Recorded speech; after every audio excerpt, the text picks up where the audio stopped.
Olá pessoal, bom dia a todos. Estamos ao vivo, segunda-feira, né? Que dia é hoje? 8 de novembro de 2021.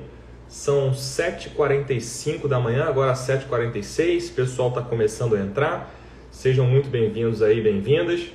Nossa live de hoje a gente vai conversar sobre honorários advocatícios. Lauro já entrou, Guilherme, o pessoal está chegando. Sejam todos muito bem-vindos aí. Tema palpitante, né? Tema importantíssimo. Tema que tem uma novidade agora recente, que é a decisão do Supremo Tribunal Federal na ADI 5766. Deixa eu já até fixar aqui o tema aqui da live, enquanto o pessoal vai entrando. Honorários advocatícios, né? Vamos fixar aqui, fixar comentário. Muito bem, Soraya, bom dia, né? Diane, todo mundo está entrando aí, sejam bem-vindos. E vamos começar a conversar. O pessoal ainda está chegando, mas a gente já vai começar a conversar então. Hoje estou com minha água aqui, né? O pessoal lembrou na última vez, realmente eu esqueci de pegar água, então tá aqui minha água. E vamos começar então nossa semana conversando sobre honorários advocatícios. Muito bem, vamos lá. Começar a falar então sobre a decisão do Supremo da ADI 5766. Agora, eu já vou deixar claro aqui de início que eu vou falar o que a gente sabe, o que a gente pode falar sobre essa ADI, né? A decisão do Supremo com relação ao tema de honorários advocatícios e gratuidade. Eu digo isso porque tem muita coisa que está em aberto ainda, tá? Inclusive, eu acho que tem muita coisa que o próprio Supremo Tribunal Federal não sabe ainda como é que vai ser a decisão final, tá? Então, certamente aqui a decisão vai ser objeto de embargo de declaração e aí a gente vai ter o esclarecimento de algumas questões que ainda estão pendentes, tá? Então, eu vou falar aqui de acordo com o cenário que a gente tem hoje, o que a gente viu no julgamento, e também a decisão, né? Sequer o acórdão foi publicado. O acórdão não foi publicado ainda, então a gente ainda tem algumas limitações aí com relação ao entendimento, tá? Vamos lá, a decisão do Supremo em si é muito simples. Todo mundo sabe que o Supremo decidiu pela inconstitucionalidade da cobrança de honorários advocatícios no caso de parte, vamos colocar assim, né? Não só reclamante, mas também reclamado, no caso da parte ser beneficiária da justiça gratuita. Então essa que foi a decisão do Supremo nessa ADI. Muito simples, muito tranquilo. Agora, a gente vai ter várias questões ainda que vão surgir e que estão pendentes, como eu falei aqui, de definição, tá? Vamos lá, qual é a situação que foi impugnada na ADI 5766? É aquela situação típica em que existe uma compensação de créditos e débitos. Então o reclamante, por exemplo, ganha em um dos pedidos, ele ganhou no pedido lá, por exemplo, de horas extras, digamos, mas ele perdeu em outro pedido, ele perdeu no pedido de equiparação salarial, digamos. E aí a gente sabe que nesse caso, quer dizer, o que ele ganhou de crédito num pedido estava sendo usado para abater, né, aquela dívida, aquele débito que esse reclamante tinha com relação aos honorários advocatícios. Era isso que acontecia, muito tranquilo. E essa era essa situação que foi impugnada justamente na ADI, né, que é o artigo 791A, parágrafo 4º da CLT. Só que o dispositivo da decisão do Supremo, ele é um pouco mais abrangente, né? Ele simplesmente declarou in totum, quer dizer, na totalidade, a inconstitucionalidade do 791A, parágrafo 4º da CLT. Então, isso aí vai nos levar a uma primeira questão, que é a seguinte. Olha só, a gente sabe que, de acordo lá com o texto da CLT, do 791A, parágrafo 4º, se a parte fosse beneficiária da justiça gratuita e se ela não tivesse nenhum crédito a receber no processo, né, se daria aí uma suspensão da exigibilidade daquele crédito de honorários advocatícios, né, pelo período aí de 5 anos, né, pelo prazo de 5 anos. É isso que está previsto no texto da CLT. Ao passo que no CPC a gente tem essa previsão aí por 2 anos, né? Ou será que eu troquei? Eu acho que eu troquei até, né, gente? Acho que eu troquei. Acho que na verdade é 2 e 5 anos, né? Eu vou até olhar aqui o dispositivo agora deu um nó aqui. Vamos olhar aqui o dispositivo. Se alguém tiver com o dispositivo aberto aí, já pode até me relembrar. O 791A, parágrafo 4º. Cadê? Vamos abrir ele aqui para a gente ver qual o prazo que a gente vai aplicar. 791A, parágrafo 4º. Né? Então, parágrafo 4º, 791A, ele menciona justamente, cadê? 2 anos. 2 anos, é isso mesmo. 2 anos e 5 anos é o prazo do CPC. Muito bem, então a questão que fica pendente ainda aqui é justamente se o prazo de suspensão da exigibilidade vai ser de 2 ou de 5 anos. Então, para mim, fica muito claro que, mesmo com a decisão do Supremo, deve haver sim a condenação da parte perdedora, né, parte sucumbente, a pagar os honorários advocatícios, tá?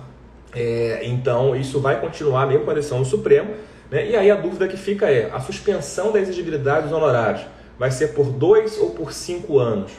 E só lembrando que essa suspensão de exigibilidade vai acontecer justamente, por quê? Porque o benefício da justiça gratuita ele pode vir a ser revogado. Eventualmente pode ser que aquela parte sucumbente ela venha recuperar a sua condição, né, a sua condição econômica, ou venha melhorar a sua capacidade econômica. Por exemplo, o trabalhador ele ganha na Mega Sena, né, e é claro que nesse caso vai ter que ser revogado o benefício da justiça gratuita. E se for revogado esse benefício da justiça gratuita, é claro que aqueles honorários que estavam pendentes, então com a exigibilidade suspensa, esses honorários, eles vão poder ser exigidos. Então, é justamente isso que vai acontecer. Então, esse cenário, para mim, ele continua, tá? Apesar de que o Supremo não decidiu isso com tanta clareza ainda, mas certamente, como eu falei, vai ser objeto de embargo de declaração, e eu apostaria aqui que esse vai ser o entendimento, tá? Agora, eu até apostaria que o entendimento do Supremo ele vai ser pela manutenção do prazo da CLT. Então, a suspensão da exigibilidade seria pelo prazo de 2 anos, né, e não pelo prazo de 5 anos do CPC. Então, essa é uma questão importante, é uma questão que fica pendente ainda, né? A gente não tem como definir isso nesse momento, o que o Supremo vai dizer, mas eu apostaria, então, que seria mantido o prazo de suspensão da exigibilidade da CLT, né? Então, portanto, prazo de 2 anos aí a contar do trânsito em julgado. Passado esse período, mesmo que a parte recupere a capacidade financeira, mesmo que eventualmente houvesse elementos aí para revogar a gratuidade de justiça, então esses honorários eles ficam definitivamente sepultados, não podem mais ser cobrados, ok? Maravilha, tá? Então essa é a situação e a dúvida que a gente tem com relação à decisão do Supremo. Esse ponto ainda está pendente na ADI 5766. Agora, tem outras questões ainda pendentes e que o Supremo também vai decidir isso em embargo de declaração com certeza, que são as questões temporais. Porque a gente sabe que nesse período, né, entre a entrada em vigor da reforma trabalhista, lá em novembro de 2017, e agora outubro de 2021, quando o Supremo decidiu essa questão, enfim, a gente sabe que houve muitas decisões, né, não só dos tribunais superiores, dos tribunais regionais, de juízes, decisões que transitaram em julgado, que estão pendentes ainda de decisão final, tá? E aí eu coloquei, né, o pessoal que está com PDF aí, eu coloquei até no PDF aqui os dispositivos do CPC. Quem não está com PDF é só pedir nos grupos aí do Fabiano, que a gente manda no grupo da comunidade notável e tal, que o pessoal manda lá essa live desse PDF que vai ter as decisões todas que eu vou comentar aqui com vocês, beleza? Bom, e aí, a primeira situação é a seguinte, olha, a situação em que a gente tem algum recurso pendente na Justiça do Trabalho, tá? Então, o Supremo decidiu agora em outubro de 2021 essa questão dos honorários, né, a DI 5766, e aí digamos que a gente tem algum recurso ordinário, né, eventualmente, até um recurso de revista pendente com relação a essa questão dos honorários advocatícios na Justiça do Trabalho e essa compensação, essa cobrança dos honorários do beneficiário da justiça gratuita. O que vai acontecer com esse recurso? O que vai acontecer com esse recurso? O que se espera, claro, é a aplicação da decisão do Supremo, a aplicação imediata da decisão do Supremo, tá? Então, o Supremo tem um entendimento já muito marcante, né, já muito caracterizado, no sentido de que suas decisões em controle concentrado de constitucionalidade, também repercussão geral, se aplicam de imediato. Então, mesmo antes da publicação do acórdão, o Supremo ele entende que a sua decisão já é vinculante, ela já é obrigatória, certo? Então, por quê? Porque realmente faz sentido, porque a decisão do Supremo tem uma ampla publicidade, né? A decisão do Supremo ela vem divulgada em meios de comunicação, está no site do Supremo também, o dispositivo, pelo menos, da decisão, não o acórdão, né? O acórdão não está publicado ainda, como eu falei, mas o dispositivo publicado, e aí a eficácia, portanto, imediata. Tá? Então, a gente já sabe que muitos TRTs, muitos juízes, a maioria, né, já estão aplicando a decisão do Supremo e, portanto, não estão cobrando, não estão fazendo com que haja aquele abatimento de débitos e créditos, né, para poder pagar honorários advocatícios no caso do reclamante beneficiário da justiça gratuita, certo? Então, aplicação imediata quanto aos recursos eventualmente pendentes, processos pendentes, não houve modulação. Então o Supremo não modulou, pelo menos até agora, a decisão do acórdão, o Supremo não modulou essa questão ainda. Eu até acredito que vai haver uma modulação dessa ADI 5766 nos embargos de declaração. Tá? Eu espero que venha a haver sim uma modulação. Por quê? Porque historicamente o Supremo, né, você sabe que eu estudei muito o Supremo, principalmente ano passado, para escrever um novo livro, né, o Direito do Trabalho no STF, e o Supremo ele tem reiteradamente ressalvado a coisa julgada. Tá? Então, em geral, o Supremo, nos grandes temas trabalhistas, quando fixa a jurisprudência, e não só em temas trabalhistas, também em temas cíveis, o Supremo sempre tem ressalvado a coisa julgada. Né? Então, em geral, quando você tem uma coisa julgada, aquela coisa julgada não seria mais passível de revisão numa ação rescisória, etc. Essa é a tradição do Supremo. Tá? Mas a gente não sabe o que vai acontecer nos embargos de declaração. Eu acho que nem o próprio Supremo, como eu falei aqui, sabe o que vai acontecer nos embargos de declaração. E aí, portanto, como a gente não sabe o que vai acontecer ainda nos embargos de declaração, a gente vai ter o cenário lá do artigo 525 do CPC. Tá no PDF também da live, quem estiver acompanhando com o PDF, é o artigo 525, parágrafo 12 e parágrafo 15 do CPC. Né? Esse artigo 525, parágrafo 12 e parágrafo 15, eles prevêem lá duas situações diferentes. Tá? A primeira situação, que é o parágrafo 12, é a situação dos chamados embargos à execução com eficácia rescisória ou impugnação à execução, né, impugnação à cumprimento de sentença com eficácia rescisória. Qual é a situação do parágrafo 12? Eu costumo explicar da seguinte forma. Né? Olha só, parágrafo 12 é a situação em que a gente tem um vício de origem na coisa julgada. Como assim, Felipe? Um vício de origem na coisa julgada? A decisão trabalhista, decisão do juiz do trabalho, a decisão do TRT, a decisão do TST, por exemplo, que transita em julgado, né, que vem a transitar em julgado, ela transita em julgado já quando o Supremo Tribunal Federal já tinha decidido essa questão da inconstitucionalidade do dispositivo. Então, para aplicar esse raciocínio aqui no nosso caso, né, que é a situação dos honorários advocatícios, qual seria o raciocínio aqui? Seria o seguinte, o Supremo decidiu agora, eu acho que foi dia 20 de outubro, por ali, né? 20 de outubro, essa questão dos honorários. Se o trânsito em julgado da decisão trabalhista acontecer a partir de então, digamos que transite julgado hoje, e transite em julgado hoje, 8 de novembro, aplicando o entendimento contrário ao entendimento do Supremo em matéria constitucional. Portanto, digamos aqui, aplicando o entendimento de que seria constitucional o artigo 791A, parágrafo 4º da CLT, né? Seria esse o entendimento contrário, portanto, ao do Supremo Tribunal Federal. Então, a decisão da Justiça do Trabalho, nesse caso, ela já vai nascer com vício de origem. Né? E aí, portanto, eu vou estar diante da figura da coisa julgada inconstitucional. Né? Coisa julgada inconstitucional. Isso significa que, sendo uma coisa julgada inconstitucional, é isso mesmo, o Olegário mencionou aqui, sendo coisa julgada inconstitucional, o que eu vou ter vai ser a possibilidade de rediscussão desse tema na execução. Então, na execução, lá em sede de embargos à execução, né, é o artigo 884, parágrafo 5º da CLT, não coloquei no PDF, mas é um artigo simples, é um artigo que fala justamente dos embargos à execução no caso de inconstitucionalidade. Tá? Essa vai ser a situação, portanto, aqui. Então, coisa julgada formada na Justiça do Trabalho após a decisão do Supremo, na DI 5766, e contrariamente à decisão do Supremo Tribunal Federal na DI 5766, nesse caso, então, a gente vai ter a figura dos embargos à execução com eficácia rescisória. Por que se chama embargos à execução com eficácia rescisória, Felipe? Ou impugnação ao cumprimento de sentença com eficácia rescisória? Porque justamente eu vou estar diante de uma coisa julgada que vai ser como que rescindida na fase de execução. Não é muito bem uma rescisão, né? Não é muito bem uma rescisão, porque a gente sabe que esses embargos à execução com eficácia rescisória, eles vão ser julgados originalmente pelo próprio juiz de primeiro grau. Então perceba, isso pode gerar uma situação que é uma situação bem delicada, inclusive, em termos de competência funcional, porque imagine você, meu amigo, minha amiga, que a gente tem uma decisão, por exemplo, do Supremo, né? Ou melhor, uma decisão transitada em julgado, e a decisão transitada em julgado da Justiça do Trabalho, né? Essa decisão transitada em julgado, ela foi tomada por um TRT, por um Tribunal Regional do Trabalho, portanto, ou até pelo TST.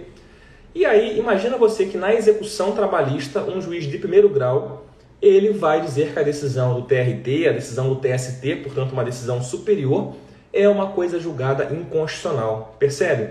Então, é uma situação que gera até um certo constrangimento, aí gera até um certo desconforto.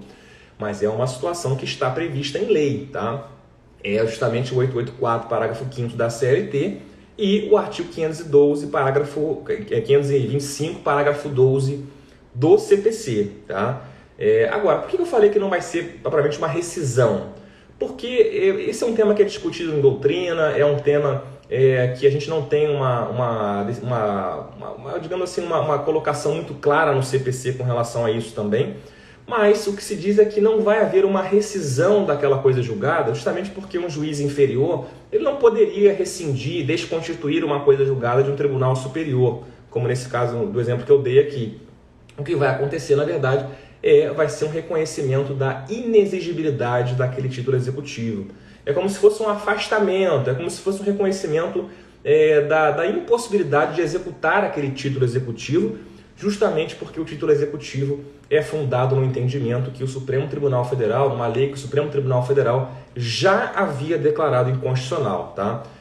Então essa é uma questão teórica, né? Se vai usar o termo rescisão, se não vai usar, mas doutrinariamente é muito comum a expressão embargos à execução com eficácia rescisória, né? Mas lembrando que você não vai ter propriamente uma rescisão da sentença, mas um reconhecimento da inexigibilidade daquele título executivo, justamente porque a coisa julgada era inconstitucional, ok? Então esse é o cenário do parágrafo 12, lá do artigo 525 do CPC. Né? É o cenário, portanto, em que você tem um vício de origem na decisão da Justiça do Trabalho, porque a decisão da Justiça do Trabalho, posterior à decisão do Supremo na ADI 5766, aplicou o entendimento pela constitucionalidade, pela validade lá do regramento dos honorários da CLT da reforma trabalhista, beleza? Segundo cenário possível é o cenário mais comum, né? O cenário que provavelmente vai acontecer bastante, já aconteceu bastante, que é a coisa julgada trabalhista formada antes da decisão do Supremo Tribunal Federal na ADI 5766. Tá? Então essa é a situação, claro, que aconteceu aos milhares aí no Brasil, com certeza, muito, né? A gente vai ter muitos casos desses. E aí, muito bem, qual é o regramento do CPC com relação a esse tema? 525, parágrafo 15 do CPC, prevê que nesses casos, então, seria cabível uma ação rescisória. Então, seria cabível uma ação rescisória, né? E a ação rescisória com prazo bienal, o prazo de 2 anos da ação rescisória nesse caso, ele contaria a partir do trânsito em julgado da decisão do STF e não da decisão que transitou em julgado. Pera aí, Felipe, não ficou muito claro isso. Vamos esmiuçar um pouquinho mais. Digamos aqui, meus amigos, que eu tenho uma decisão de um TRT, tá? O TRT da 2ª região, o TRT da 15ª região, qualquer região do Brasil, tá? O TRT decidiu, por exemplo, pela constitucionalidade, pela validade lá do regramento da CLT com relação ao honorário advocatício, portanto, pelaquela compensação de créditos e débitos. Né? Você usar o crédito do reclamante para pagar o débito que ele tem de honorários advocatícios. Tá? O TRT decidiu que isso era válido, evidentemente contrariamente ao Supremo Tribunal Federal. Só que o TRT decidiu isso, meus amigos, digamos aqui, para facilitar aqui nosso exemplo, eu sempre dou os exemplos, o pessoal que me conhece sabe que eu sempre dou os exemplos com a data do meu aniversário, né? Que é o dia 20 de setembro. É um dia que eu adoro, que eu amo de paixão esse dia, inclusive, né? E aí, no dia 20 de setembro, digamos de 2018, tá? Né? Quando eu estava fazendo lá, não vou falar a minha idade aqui não, já ia falar a minha idade aqui, mas não vou falar. Mas então, em 20 de setembro de 2018, digamos que o TRT decidiu pela aplicação do regramento lá dos honorários advocatícios da CLT. Muito bem, o Supremo decidiu agora, né, em outubro de 2021. Então, se eu pensasse lá o prazo de 2 anos, a partir de 20 de setembro de 2018, eu teria esse prazo, né, da ação rescisória extinto em 20 de setembro de 2020, concordam? E aí, portanto, né, quando o Supremo veio a decidir agora isso em 2021, simplesmente essa questão já estaria preclusa, absolutamente, eu estaria diante de uma coisa julgada soberana, né? Uma coisa julgada que é insuscetível de ação rescisória, né? Porque já é decorrido o prazo bienal da ação rescisória.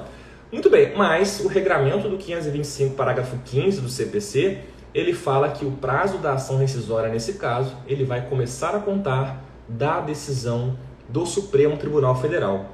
Então, ele não vai começar a contar a partir de 20 de setembro de 2018, quando transitou em julgado lá a decisão do TRT. Não, ele vai contar a partir lá de 20 de outubro, acho que foi por aí, 20 de outubro de 2021, quando o Supremo Tribunal Federal decidiu. Ou até, para ser mais preciso, na verdade, não é de outubro não, né? Porque o prazo da rescisória nesse caso ele vai contar a partir do trânsito em julgado da decisão do Supremo.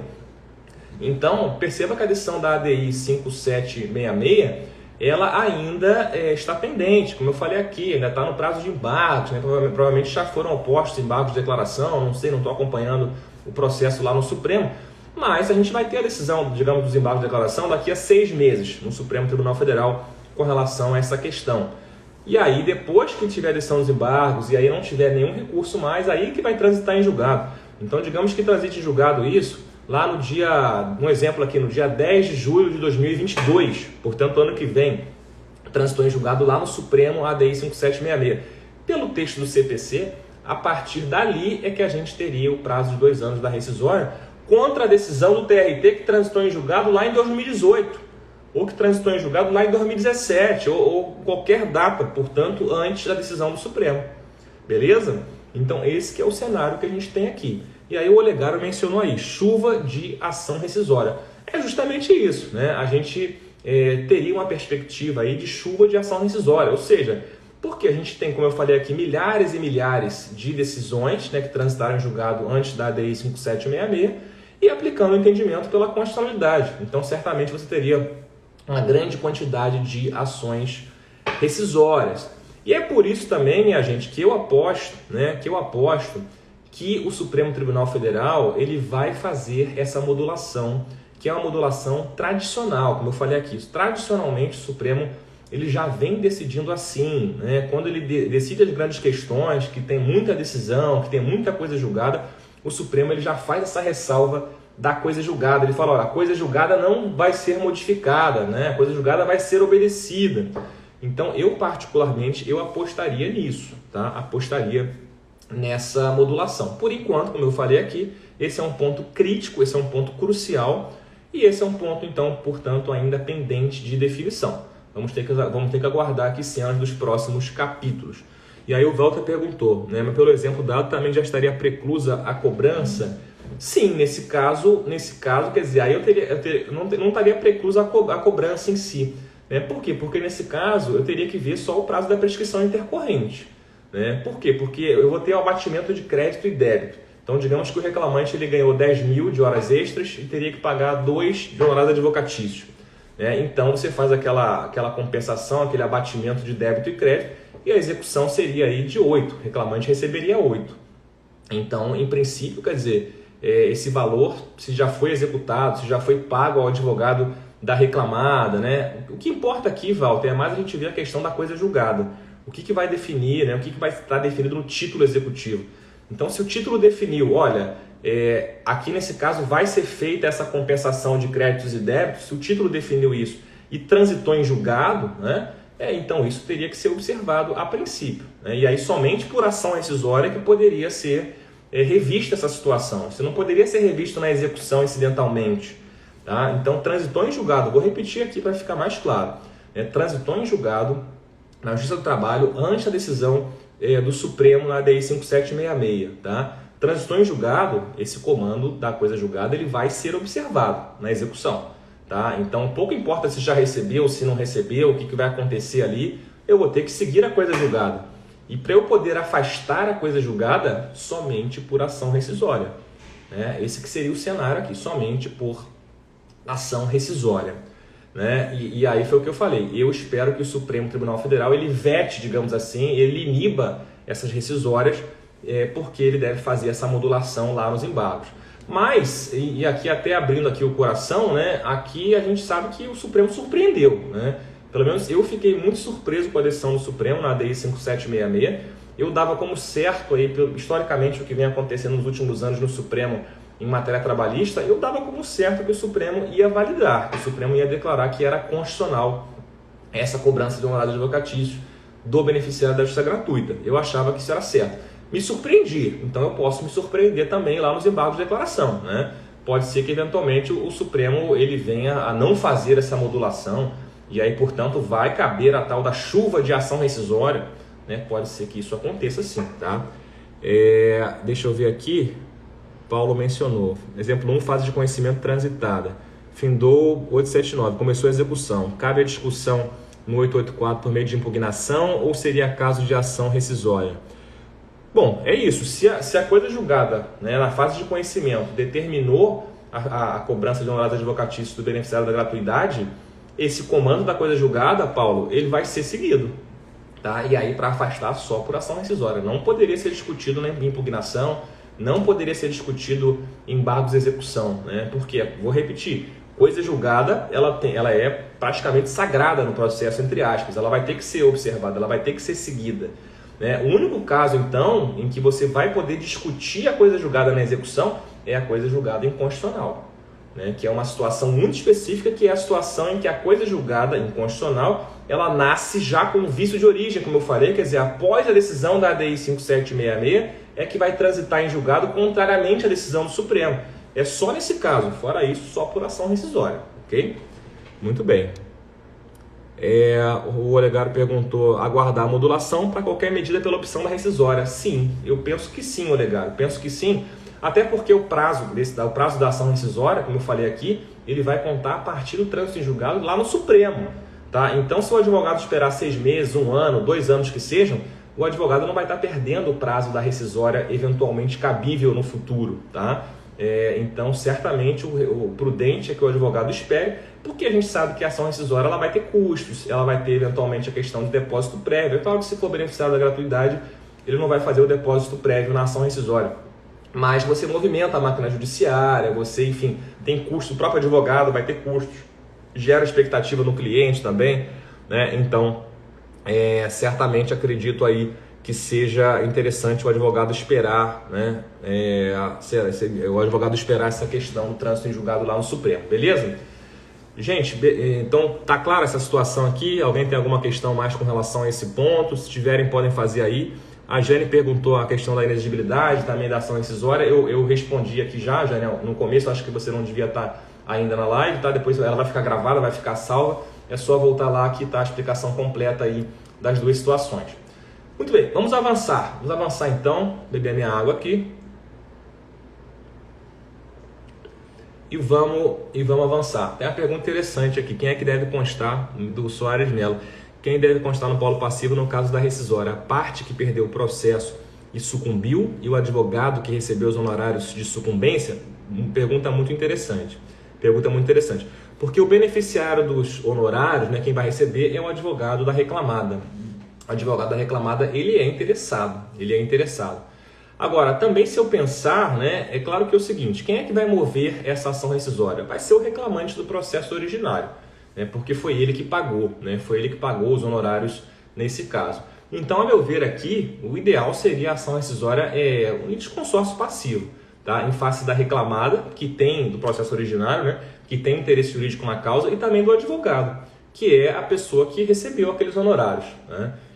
Então, a meu ver, os dois têm interesse jurídico, porque os dois têm a sua esfera de direitos prejudicada ou beneficiada eventualmente pela decisão. Então, a meu ver, seria um caso aqui de litisconsórcio. Tá? Elisângela perguntou aqui se o livro está na promoção, é o novo. Sim. A Juspod está em pré-lançamento, né? A 4ª edição. Inclusive a capa tá linda, né? A capa tá dourada com preto, tá maravilhosa. E aí é essa sim que tá lá na Juspod, beleza? Vamos lá, vamos seguir, vamos avançar então os outros pontos aqui do nosso PDF que eu preparei para vocês aqui hoje. Segundo ponto, tá? Agora eu vou sair do Supremo e vou entrar na jurisprudência do TST com relação a honorários advocatícios. Agora o ponto então da fixação dos honorários por equidade.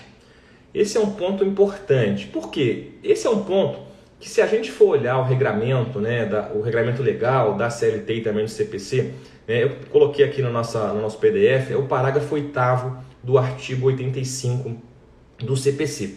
Ele prevê a possibilidade de majoração, tá, de majoração dos honorários advocatícios se o valor da causa for muito baixo, for irrisório, né, ou se for muito baixo o proveito econômico. E aí o juiz poderia fixar os honorários, nesse caso, por equidade, para aumentar. Então perceba que a previsão legal é para majoração, é para aumento dos honorários e não para redução dos honorários. E esse é um tema que a gente sabe que é um tema que a advocacia tem batalhado bastante nos tribunais superiores, inclusive lá no Superior Tribunal de Justiça, no STJ, esse é um tema ainda pendente de definição, né? É um tema que ainda vai ser decidido lá nos recursos repetitivos, já foi afetado, mas não foi decidido ainda. Por quê? Porque a discussão lá no STJ é justamente a discussão, bom, tudo bem, a primeira situação, a situação em que o valor da causa, digamos, é um valor da causa de R$1.000. E aí, se eu for aplicar o percentual da CLT de 5% a 15%, vai ser aí de R$50 a R$150 de honorários advocatícios. Só que às vezes uma causa cujo valor seja R$1.000, ela pode ser uma causa, às vezes, de uma complexidade muito grande. Uma causa, por exemplo, que envolva, digamos aí, um mandado de segurança com matéria complexa, uma reclamação constitucional, né? Uma situação até de um processo com um pedido declaratório, em que você não tem um valor, portanto o valor é um valor estimado e a parte estima um valor baixo. Perceba, eu posso ter várias situações, né? Obrigação de fazer, de não fazer, eu posso ter várias situações em que o valor da causa é muito baixo, mas a causa é uma causa de alta complexidade. E aí é por isso que o CPC coloca muito sabiamente, o CPC ele coloca lá a possibilidade, nesse caso, de você fixar os honorários por equidade. O trabalho do advogado foi tão grande, né, é um processo tão complexo, que eu não vou fixar, claro, R$150 de honorário advocatício. Eu vou fixar um valor superior ao valor da causa, inclusive. Né? Pode acontecer? Sim, por equidade. Tá? Então essa é a situação prevista em lei. Agora, a situação mais interessante, então, é a situação de redução. É a situação contrária, é a situação em que o valor da causa é muito alto, mas o trabalho do advogado é um trabalho relativamente simples. Tá? Então, digamos lá, uma causa cujo valor é, sei lá, R$1 milhão, né? R$1 milhão. E aí, se eu fosse fixar 15%, por exemplo, ou 10%, para ficar mais fácil aqui a conta, 10% seria então o valor lá de R$100 mil de honorários advocatícios. Né? Esse seria o cenário, então, do percentual. Só que às vezes a causa é uma causa de R$1 milhão, mas é uma causa extremamente simples. Né? O trabalho do advogado foi um trabalho extremamente simples. E aí, muito bem, o TST, eu coloquei para vocês aqui no PDF, né? O TST tem decisão recente, 2020, da SDI 2, tá? da SDI 2, no sentido de que seria possível também a redução equitativa dos honorários. Tá? Então, não só a majoração, também a redução seria possível. E aí aplica critérios aqui de razoabilidade. Né? Aqui no caso do TST era um caso em que a controvérsia era muito simples, porque era um entendimento simulado já no TST, era um entendimento pacificado no TST, portanto era uma ação rescisória extremamente simples de ser feita. Né? E é claro que essa é uma decisão, que isso aqui é uma faca de dois gumes. Né? Por quê? Porque aqui eu posso ter tanto um entendimento favorável, um entendimento também crítico a essa decisão. Favoravelmente a essa decisão, né? O que a gente pode pensar em termos de argumentos favoráveis à decisão do TST, que permite, portanto, a redução dos honorários de forma equitativa, né? Mesmo que a lei não preveja. Argumentos favoráveis. Primeiro argumento favorável. Primeiro, a lei não regula essa situação. Tá? Então, é uma situação que está em aberto, é uma lacuna da lei, portanto, e aí seria possível, nesse raciocínio, seria possível aplicar de forma analógica o dispositivo, né, que prevê a possibilidade de majoração. Seria uma consequência lógica dessa omissão, dessa lacuna legal. Maravilha? Então essa é a primeira situação aqui, o primeiro argumento favorável. A gente pode pensar outro argumento, né? Um segundo argumento, que é um argumento até intuitivo, é um critério de justiça, né? Que é um critério bastante vago, a gente sabe, mas é um critério de justiça. Porque, ora, se é um trabalho extremamente simples, né? Uma causa de R$10 milhões, mas uma petição de uma página, né? E algo extremamente simples, né? Será que justifica o advogado ganhar R$1 milhão naquela causa? Né? Será que seria justo? Então seria um argumento de justiça. Agora, pensando no argumento de justiça também, a gente tem que pensar aqui o seguinte, olha só, o argumento de justiça ele é relativo, porque é claro que uma causa de R$10 milhões é uma causa que por si só ela gera uma responsabilidade tremenda ao advogado. Né? Os colegas advogados, o Pamplona está aí na live, beijão pro Pamplona, aguardem um papeando aí, a gente gravou um papeando maravilhoso, né? Aí recentemente, daqui a pouco ele vai soltar isso, sobre precedentes, e tá muito bacana, tá muito descontraído, muito legal, né? Não percam aí, sigam lá o perfil do Papeando com Pamplona. Mas, enfim, voltando aqui ao nosso raciocínio, né? Então é isso. Então a causa de um valor muito elevado, é claro que é uma causa que implica por si só uma grande responsabilidade para esse advogado, né? Então talvez, mesmo que o trabalho em si seja um trabalho simples, é um trabalho de grande responsabilidade. Então seria um argumento até contrário já também à decisão do TST. Tá? Agora, se eu quiser pensar argumentos contrários agora à decisão do TST, eu pensaria, olha, justamente o critério de justiça. Por quê? Porque é uma causa de um valor muito alto, que implica uma grande responsabilidade para o advogado, e, portanto, seria justo que o advogado recebesse mais. E, em segundo lugar, o mesmo argumento que eu dei lá favoravelmente, eu posso usar contrariamente. Né? Eu posso dizer, olha, na verdade, quando o CPC, o artigo 85, parágrafo 8º do CPC, ele menciona a possibilidade de majoração dos honorários por equidade, e ele não prevê a possibilidade de redução, que isso seria um silêncio eloquente do CPC. Ou seja, o CPC ele não previu a possibilidade de redução propositalmente. Por quê? Porque o CPC justamente ele não quis que isso pudesse acontecer. Então perceba que o mesmo dispositivo legal, né, o direito é muito bacana por isso, né, a dogmática ela tem dessas coisas. O mesmo dispositivo legal ele pode dar margem a mais de uma interpretação, né, com argumentos até parecidos. Enfim, mas é um tema pendente ainda lá no STJ, é um tema que não foi decidido no STJ ainda, vai ser decidido, tá? E aí o Pamplona falando aí da idade, da altura, né, 1,90 m, né? Por isso eu sou o maior professor de processo do trabalho, por causa da altura, né? Mas enfim, então é um tema pendente de definição ainda lá no STJ. O TST, eu não posso dizer que é a posição pacífica do TST, mas é a posição da SDI 2, pelo menos até o momento, beleza?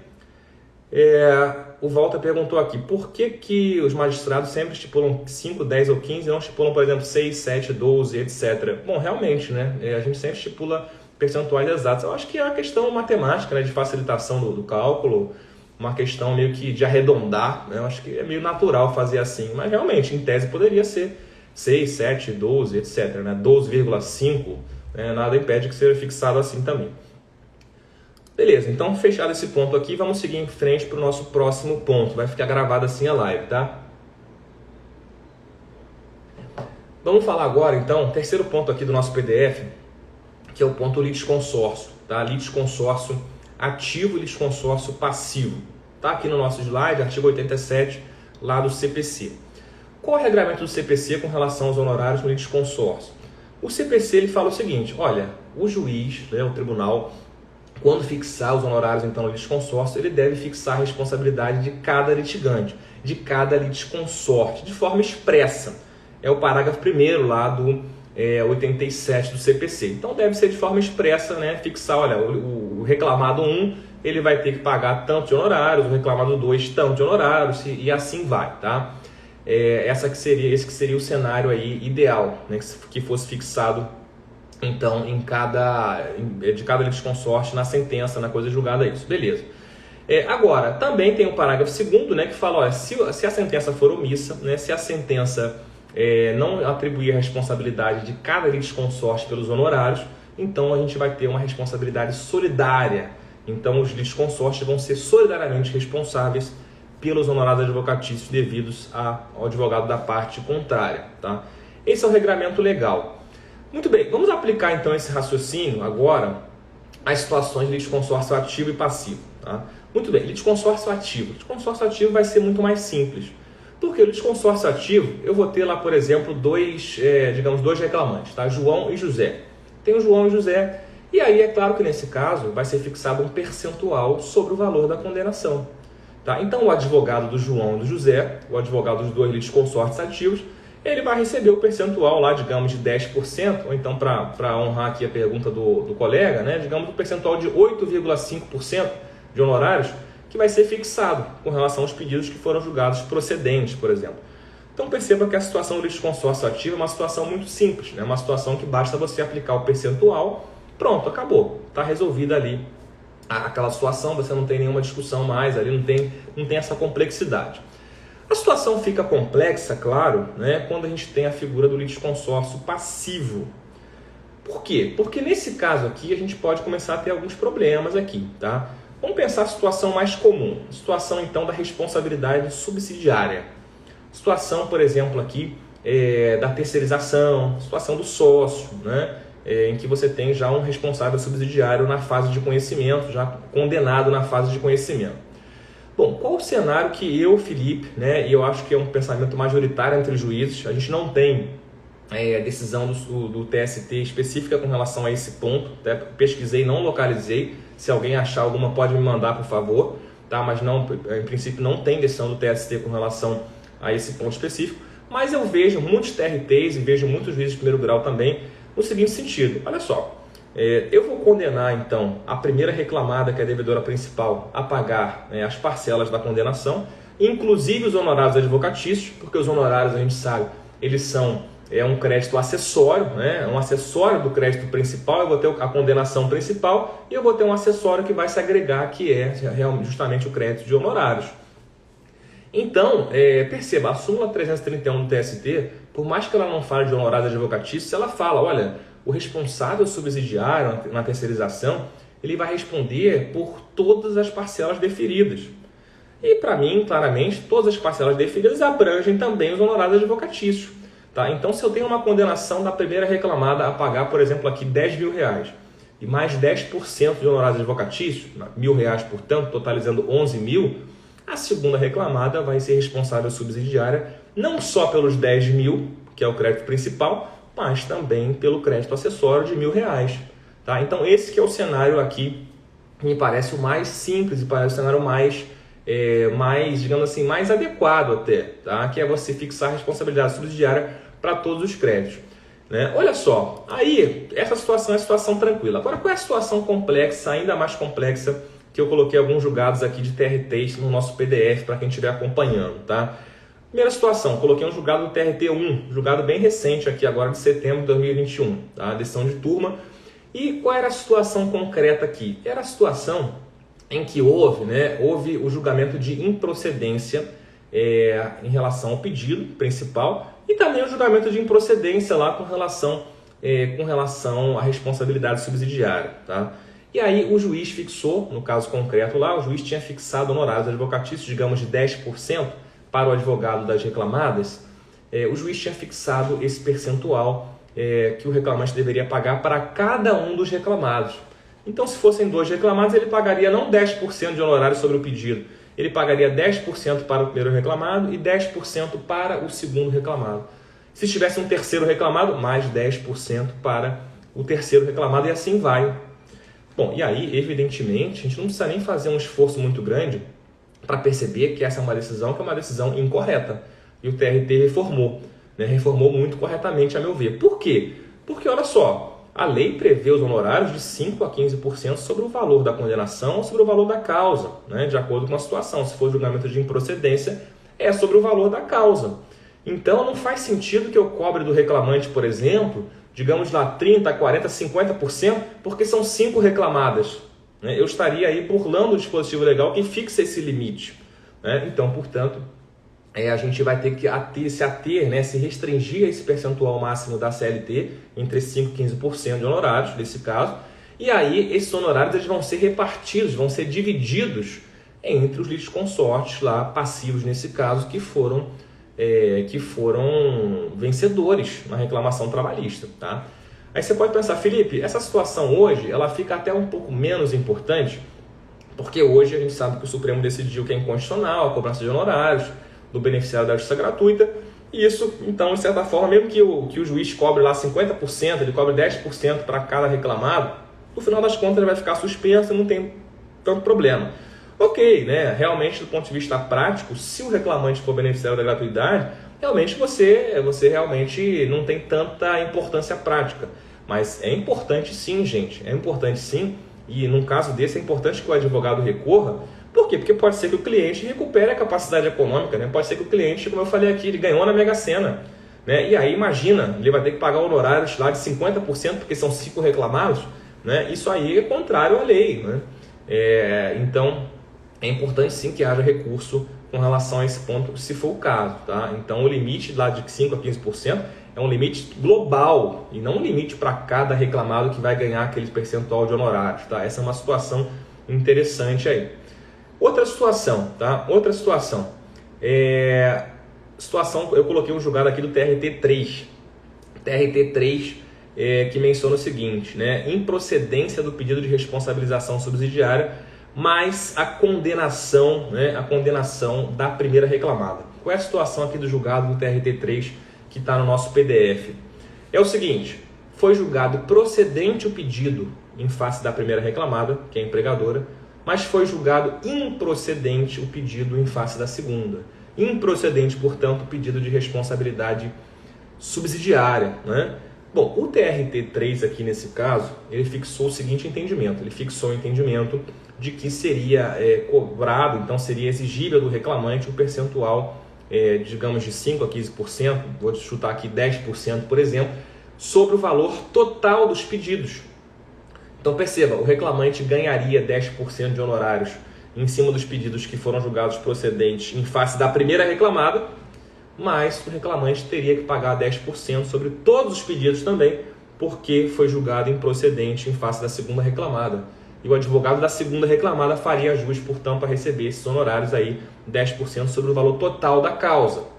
Decisão do TRT 3, tá? É um critério possível? Sim, é um critério possível, né? Então é possível que é um critério que foi aplicado lá pelo regional da terceira região de Minas Gerais. Um abraço ao pessoal de Minas Gerais, adoro Minas, né? Nossos amigos mineiros que estiverem aí. Agora, Felipe, você acha que esse critério é o critério ideal, é o melhor critério? Não, eu não acho que é o melhor critério, tá? Não acho que é o melhor critério. Por quê? Porque, olha só, o responsável subsidiário, né, eu tenho que pensar sempre numa simetria aqui de posições. Então, o responsável subsidiário, como eu mencionei, se ele for condenado, ele vai responder só subsidiariamente. Pode ser que ele não venha nem a responder, né? Pode ser que ele não venha nem a ter que pagar os honorários, caso a devedora principal pague os honorários, no caso de julgamento de procedência dos dois, né, em face dos dois. Então, por uma questão de simetria, ele não corre um risco total no processo. Por mais que o pedido seja de responsabilização com relação a todas as verbas, percebam que o pedido em si, que é formulado em face da segunda reclamada, não é o pedido condenatório principal, tá? Então não me parece que o critério aí devesse ser o critério de você aplicar simplesmente um percentual e ele vai receber o percentual sobre o valor total da causa, né? Porque perceba, se eu usasse esse critério, né, eu teria que contradizer o que eu acabei de falar aqui anteriormente. Porque imagina que eu tenho 3, que eu tenho 4 reclamadas, às vezes acontece. Tá? Supostamente 3 responsáveis subsidiários, 4 responsáveis subsidiários. Se eu fosse usar esse critério de que o reclamado responsável subsidiário deveria receber o percentual, eu deveria chegar àquele raciocínio lá que eu falei, que eu rejeitei, que eu falei, não é cabível você cobrar 50%, porque são 5 reclamados subsidiários, né? São 5 responsáveis subsidiários. Isso é impossível. Né? Então perceba, porque na verdade é um pedido diferenciado. E a explicação aqui técnica para isso, esse é um tema que eu trabalho muito lá no Manual de Processo do Trabalho, né, na parte de litisconsórcio, que é o capítulo 8º ou 9º lá do manual, é o capítulo 8º do manual. Qual é a situação aqui? E pouca gente enxerga esse tema dessa forma, mas é assim que é, tá?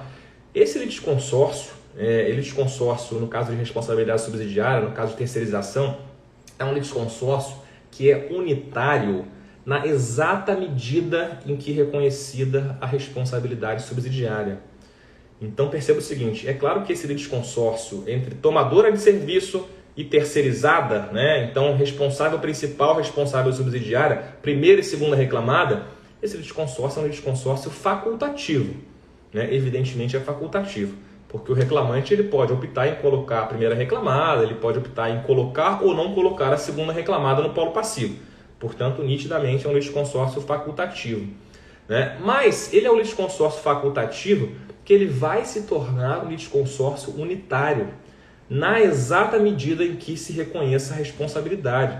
Perceba o que eu estou falando aqui, né? Eu não estou falando que o julgamento tem que ser igual para a primeira reclamada e para a segunda reclamada. Porque é claro que o juiz pode julgar procedente o pedido principal de hora extra e pode julgar improcedente o pedido lá de responsabilidade subsidiária, é claro. E aí só por isso, esse litisconsórcio nesse ponto, ele não é um litisconsórcio unitário, tá? Mas se o juiz reconhecer que existe responsabilidade subsidiária, portanto, se o juiz reconhecer a terceirização, né, o juiz automaticamente ele vai transformar esse litisconsórcio no litisconsórcio unitário. Por quê? Porque todas as parcelas que foram deferidas lá em face da primeira reclamada, automaticamente vão ser devidas subsidiariamente pela segunda reclamada.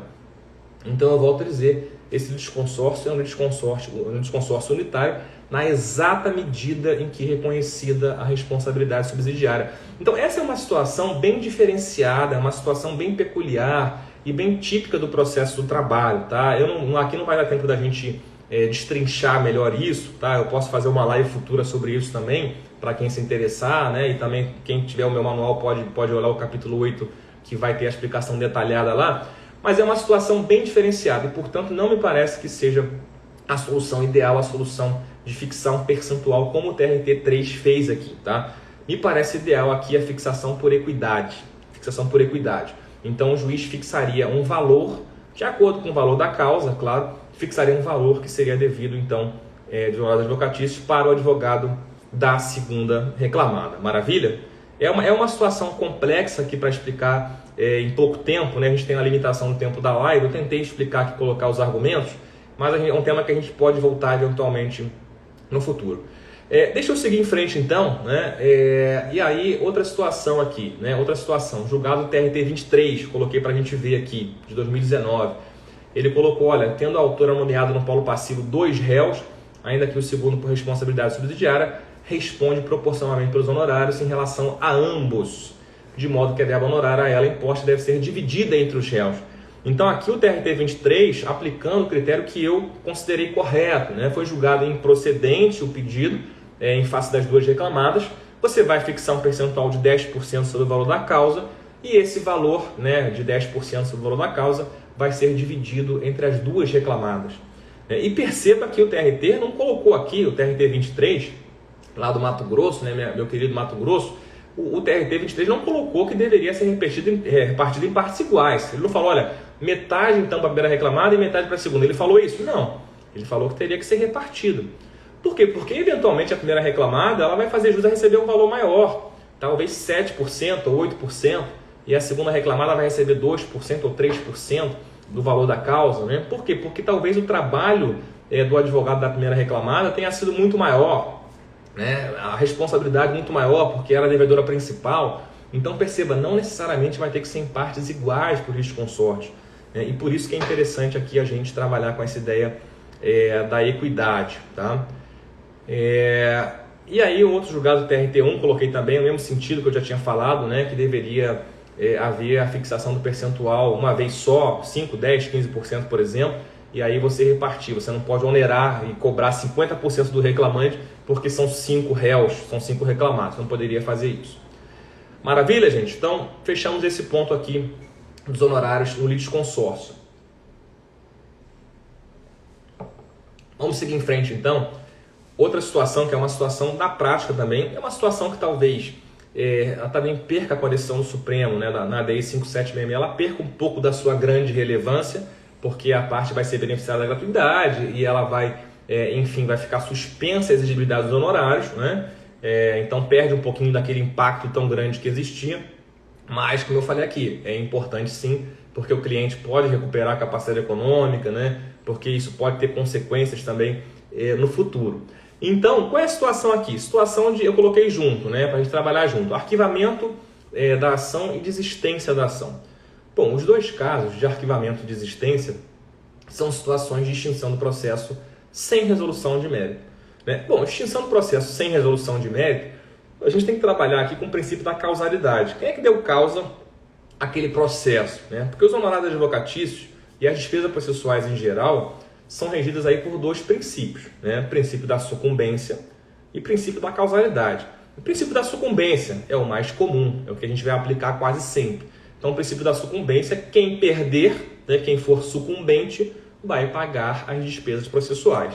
Esse é o princípio da sucumbência, que é o princípio aplicável em geral. Mas também o princípio da causalidade, né? O princípio da causalidade no tema de despesas quer dizer que quem deu causa ao processo, mesmo que eventualmente não seja perdedor, não seja sucumbente, mas quem deu causa ao processo é quem vai ter que pagar as custas e também os honorários advocatícios, certo?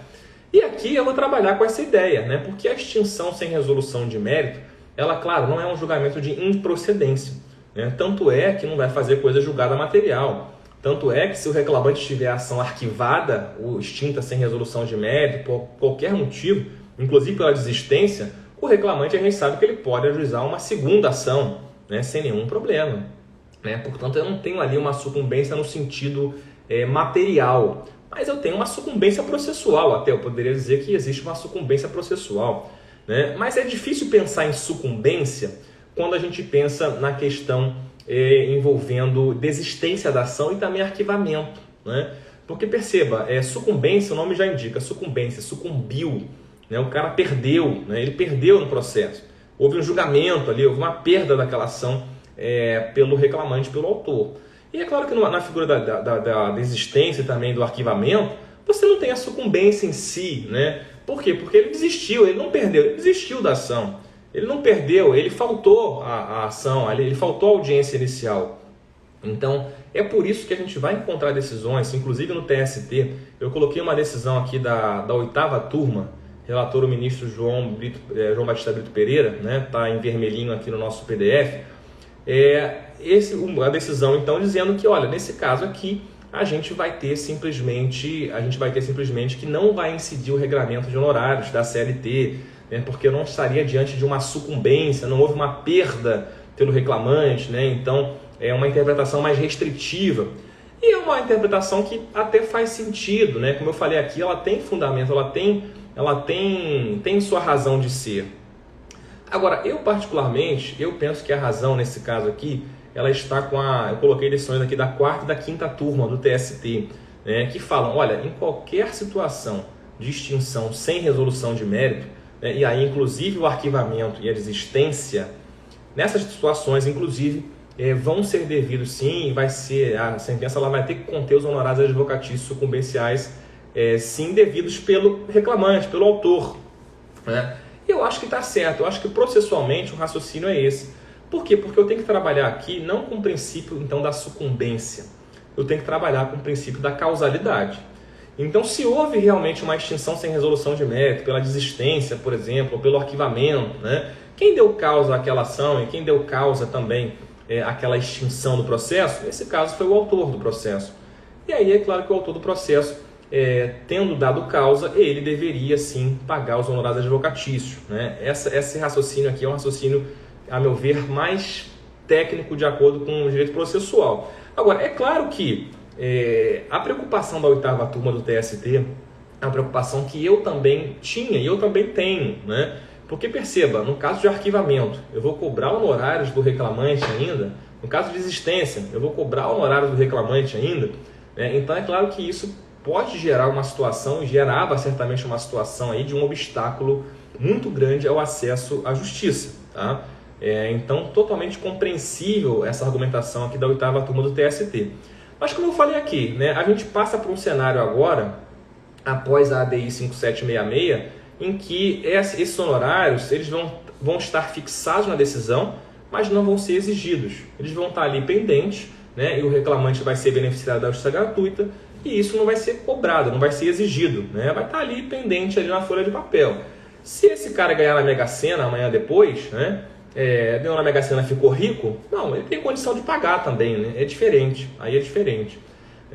Mas então assim, eu entendo a preocupação da 8ª turma, eu concordo com essa preocupação, eu acho que essa preocupação, essa argumentação, ela fazia até sentido no cenário anterior à decisão do Supremo, da ADI 5766, mas após a decisão do Supremo, eu entendo que realmente não tem necessidade da gente se preocupar tanto com isso e processualmente me parece que o mais correto realmente é fixar os honorários. Agora, geralmente isso passa batido, tá, gente? Geralmente eu faço audiência muito, né? A gente sabe de colegas também. Em geral, quando é arquivado, isso acaba passando batido porque está deferida a gratuidade e ninguém fala nada sobre aquilo. Na desistência também é muito comum, né, em que haja homologação da desistência da ação e aí não se fala nada sobre honorários advocatícios. Tá? Essa é a situação mais comum, inclusive, nos processos. Na ata de audiência não consta nada, ninguém recorre contra aquilo. Bom, e aí, meus amigos, coisa julgada, né? Se transitou em julgado, né, a decisão lá de arquivamento ou a decisão de homologação da desistência, transitou em julgado sem menção aos honorários, acabou. Você não pode incluir, né? Você não pode incluir isso posteriormente. Professor Jorge Luiz Souto Maior, que honra tê-lo aqui, professor. ele mencionou aqui, para perguntar a minha opinião, dissídio coletivo extinto porque o sindicato demandado recusa por petição o comum acordo. Essa é uma situação bem delicada, né, professor? Porque essa é uma situação em que, perceba, é uma situação em que, na verdade, você não tem como dar prosseguimento à ação por um ato exclusivo do demandado, né? O demandado ele se recusou a participar. E aí, se eu pensasse em termos de princípio da causalidade, né? Mas se o demandado não comparece ao processo, se ele se recusa a litigar, se ele se recusa a participar do dissídio coletivo, é claro que nesse caso aí certamente não teria nem a intervenção do advogado, então não seriam devidos honorários. Eu acho que nesse caso não teria como aplicar o honorário advocatício nesse caso, justamente porque o advogado se recusou a comparecer, ele só peticionou dizendo que não tinha um comum acordo, né? Então nesse caso seria uma situação que eu não vejo como aplicar os honorários advocatícios não, tá? O Edilson mencionou aqui justiça gratuita com relação à prova, né? Isso aqui foge um pouquinho desse momento aqui, daqui a pouquinho eu tento responder, tá, Edilson? Mas só para a gente seguir aqui com o nosso raciocínio. Maravilha, tá? Então a gente tem essa situação do arquivamento e da desistência que o TST já decidiu. Bom, muito bem. E aí, pra gente fechar então aqui, né? E aí eu vou ver se tem alguma pergunta pendente ainda com relação aqui a esses assuntos que a gente trabalhou. Último ponto, né? Que é o ponto do recurso do advogado. Recurso do advogado. Coloquei uma decisão aqui no nosso PDF da SDI 2 do TST, né? E a decisão do TST, então, ela mencionou que caberia ao próprio advogado, se fosse o caso de recurso com relação ao tema dos honorários advocatícios, caberia ao próprio advogado recorrer em nome próprio, né? Ou seja, o advogado ele quer majorar os honorários, o juiz fixou lá em 10%, o advogado entende que ele faz jus a receber 15%. De acordo com a decisão aqui da SDI 2, decisão de 2019, o próprio advogado poderia recorrer em nome próprio, né? Não em nome da parte. Então o recorrente não seria a parte, não seria o reclamante, por exemplo. O recorrente seria o próprio advogado, a pessoa física do advogado que seria o recorrente. Bom, perceba que a decisão do TST ela não inibe, não impede que eventualmente a gente tenha o recurso pela própria parte também, tá? Eu acho que aqui cabe uma fungibilidade. Cabe até uma facilitação aqui do acesso ao tribunal, né? Então, para meu ver aqui, tanto a parte quanto o advogado poderia, né? O caso que o TST julgou foi um caso em que o advogado recorreu em nome próprio e aí veio a discussão sobre a legitimidade. Será que o advogado pode recorrer em nome próprio ou será que seria a parte, né? E aí o TST decidiu. Mas, a meu ver, nada impede aqui, ao contrário, tudo recomenda que a gente aceite o recurso tanto aí em nome da parte quanto em nome do advogado. Aí seria uma questão formal que eu não vejo o maior sentido em discutir, tá? E aí vou responder aqui a pergunta então, do Edilson com relação à gratuidade. E esse é um tema, Edilson, a pergunta é muito boa, né? Nem está aqui no escopo aqui da live, mas é muito boa porque tem a ver com os honorários também. Por quê? Porque a gente sabe então, como eu falei aqui, se o reclamante for beneficiário da gratuidade, ele não paga mais honorários, tá? Então, isso é muito interessante, porque se criou um cenário, né, no processo do trabalho, que essa decisão, como eu falei aqui, eu me surpreendi muito com a decisão do Supremo, foi uma surpresa muito positiva para mim. Por quê? Porque a gente cria um cenário, então, que do ponto de vista econômico, o que eu vou ter, né? Quando o reclamante ele vencer a ação, né, ele for, então, vencedor, o reclamante, em princípio, ele vai fazer jus a receber os honorários advocatícios. Então, a gente vai ter um acréscimo aí de 5% a 15% sobre o valor da condenação. É isso que passa a acontecer, então, no processo do trabalho, tá? Salvo, claro, se a reclamada eventualmente for beneficiária da justiça gratuita, que pode ser, né? A gente sabe que a reclamada pode ser também, embora não seja comum, né? Isso vai ser mais comum, talvez, no caso de reclamada pessoa física, né? Pessoa jurídica vai ser muito difícil. Mas é interessante por quê? Porque esse reclamante, essa condenação em honorários advocatícios, então, ela acaba criando um estímulo econômico para que haja, teoricamente, pelo menos aqui em princípio, para que haja o cumprimento da legislação trabalhista. O professor Jorge, não sei se está na live ainda, mas ele fala isso muito bem, a preocupação nossa é a preocupação de efetividade da legislação material trabalhista, porque o processo do trabalho existe para isso. O processo do trabalho existe para gerar efetividade do direito material do trabalho, é para isso que a gente está aqui, né? E aí é claro que quando você coloca uma verba acessória, que são os honorários, né, é claro que isso, teoricamente, encarece essa conta. E se a conta fica mais cara, é claro que, até em termos de compliance, né, se fala muito em compliance hoje em dia, é claro que fica muito interessante, fica mais interessante, então, que se tenha um cumprimento espontâneo para evitar a judicialização, porque a judicialização ela vem mais cara, ela vem com honorários, ela vem com custos, ela vem com despesas, beleza? Agora, é claro que isso, então, esse é o cenário que a gente vai ter, é um estímulo econômico com relação ao cumprimento da legislação trabalhista material. Agora, o contraponto também, né, quer dizer, a gente vai ter aí, talvez, né, o que a gente passa a ter também é uma situação em que praticamente é só o reclamante que vai ganhar os honorários. O reclamado, em princípio, ele não vai ganhar, né? E, claro, o reclamado não vai ganhar sempre que o reclamante for beneficiário da justiça gratuita. E aí entra a pergunta do Edilson aqui que eu vou responder. A meu ver, Edilson, o que deve ser levado em conta é o seguinte, né? O regulamento da CLT, o Supremo não decidiu isso ainda. O regulamento da CLT, ele estabelece o seguinte, olha, se a pessoa física, né, não é só o trabalhador, também em tese até um sócio poderia ser o mesmo raciocínio, mas se o trabalhador ele recebe um salário, né, inferior ou até 40% o teto do INSS, atualmente vai ser um valor aí de R$ 2.400, R$ 2.500 mais ou menos, se ele recebe até isso, ele vai ser beneficiário do que eu chamo do subsistema de concessão automática da gratuidade. Então, automaticamente, até de ofício, está previsto na lei, de ofício o juiz vai conceder gratuidade para esse cidadão, né, porque ele recebe um salário inferior a 40% do teto do INSS. Ah, Felipe, e se o trabalhador estiver desempregado, não tem emprego no momento em que tramita a ação? Automaticamente, se ele está desempregado, ele recebe zero. Se ele recebe zero, ele vai entrar no subsistema de concessão automática da gratuidade, né? Em princípio vai ser isso daí. Salvo alguma situação excepcional, tá? Não estou trabalhando com situações excepcionais aqui, estou trabalhando com a regra geral. A regra geral vai ser essa, tá? Subsistema, então, da concessão automática da gratuidade. Pelo texto da CLT, se a pessoa física recebe um salário superior a 40% do teto do INSS, tá? Nesse caso aí, ela deveria comprovar a sua condição de hipossuficiência. O que eu venho defendendo, né? E a gente tem julgados aqui do TST, de várias turmas do TST com relação a isso, não está no PDF porque não era o tema aqui da live, mas eu achei muito pertinente a pergunta e por isso que eu estou falando, né? Então, assim, a gente tem julgados de turmas do TST, não são as 8 turmas, tá? A quarta e quinta turma elas vão em sentido contrário, mas você tem terceira turma, sexta turma, oitava turma do TST, né? Dizendo o seguinte, olha só, o CPC é uma tese que eu defendo no Manual de Processo de Trabalho também, tá? Desde que saiu a reforma eu venho nessa ideia. Que é o seguinte, olha só, o CPC, lá o artigo 98, os parágrafo 2º, ele estabelece que no caso de pessoa natural, pessoa física, né, a declaração de hipossuficiência, ela vale como elemento, em princípio, suficiente, satisfatório, para comprovar a hipossuficiência. Então, se o autor do processo, né, se a parte, pessoa física, lá no processo civil, né, que trabalha com pessoas, com partes que são niveladas. Então, se no processo civil vem esse regramento dizendo o seguinte, olha só, a parte, né, beneficiária da gratuidade, ela declara que não tem condição de pagar despesas e isso, em princípio, se presume verdadeiro. É isso que diz o CPC.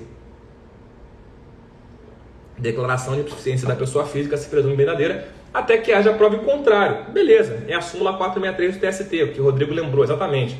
Só lembrando que a súmula do TST é uma súmula anterior à reforma trabalhista. E a discussão que se trava na Justiça do Trabalho hoje é porque a reforma ela vem depois lá da súmula 463, né? Mas é o entendimento da súmula 463 sim, Rodrigo, tem razão, tá? Muito bem, e aí a gente tem essa situação, tá? A pessoa física declara. Agora, pelo texto da CLT, teoricamente, vem a necessidade de comprovação. E a partir da reforma, muitos juízes e muitos tribunais, a meu ver de forma indevida, vou colocar assim, passaram a entender o seguinte, olha, não basta então a mera declaração de hipossuficiência, tá? Então, a pessoa que recebe um salário superior a 40% do teto do INSS, essa pessoa deveria comprovar através de um imposto de renda, através de algum elemento, documentos, comprovar que ela não tem condição de pagar a despesa do processo.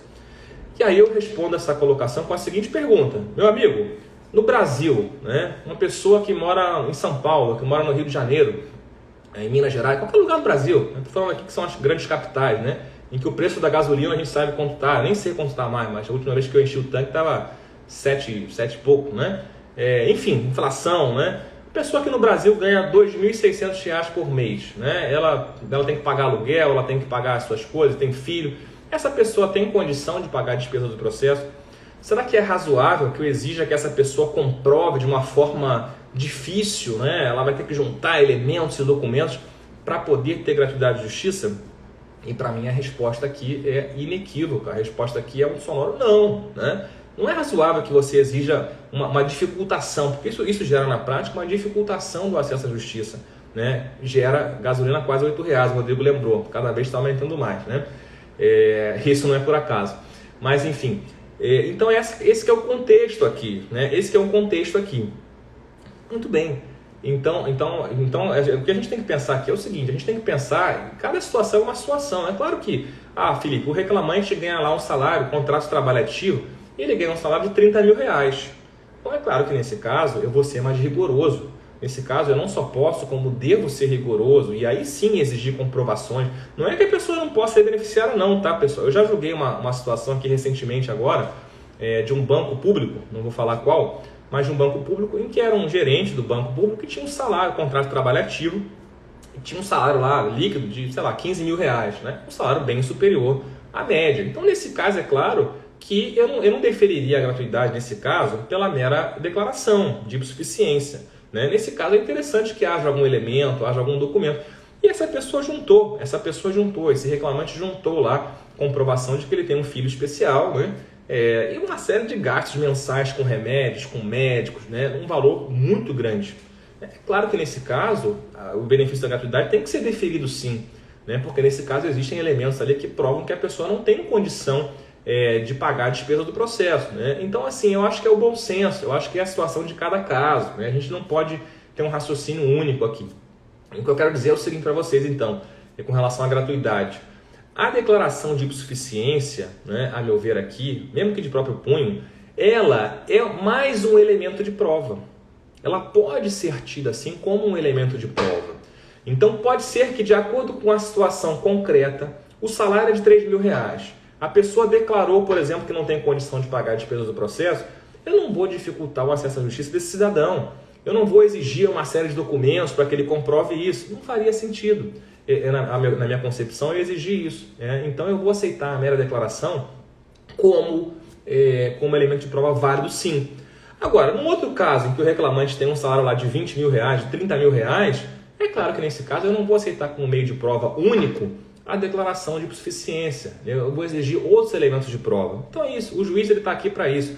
O juiz está aqui para poder fazer a justiça no caso concreto, né? Esse que é o papel do judiciário, né? Então a gente pegar a parte então da legislação e você constrói no caso concreto, tá? Então essa que é a situação da gratuidade de justiça, né? E da comprovação. Perguntar se vai ficar gravada a live, vai, tá? Já estou encerrando aqui. Deixa eu ver se tem mais alguma questão que tenha ficado pendente. Parará. Falou de precatórios. Honorários contratuais, né?